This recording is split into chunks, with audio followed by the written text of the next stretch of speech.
It was in the evening sky that God came to Abraham and made this incredible promise.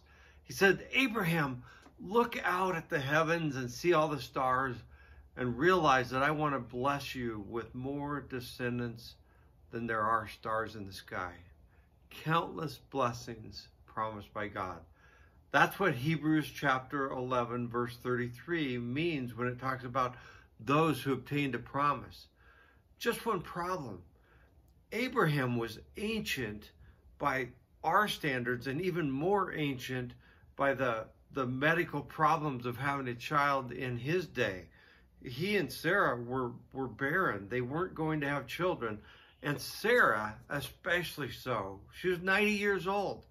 And yet God sends angels to come talk to Abraham, and they tell her, Sarah, you're going to have a baby. She hears it around the corner, but it's a message to her. And she laughs. When she gets confronted, the angel says, Sarah, why did you laugh? And she says, I didn't laugh. She lied about it. And he said, yes, you did. Here's the cool thing. The angel didn't really give her a hard time. He didn't point out her imperfections as being a huge problem.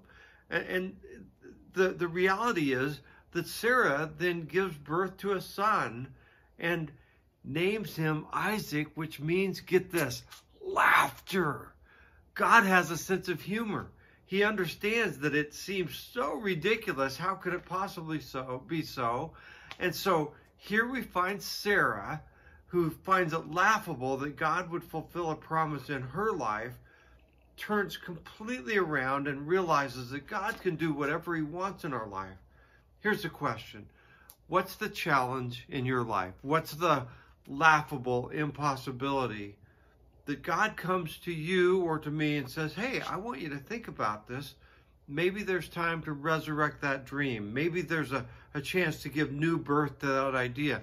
Maybe I can still use you even at that age. And God loves to breathe new life and promises into his people. God isn't inhibited by our inability to imagine. Trust God. Let God work in the future and answer in ways that we didn't think he could. Let's enjoy the full measure of laughter as we see God do the impossible in our lives. God bless you.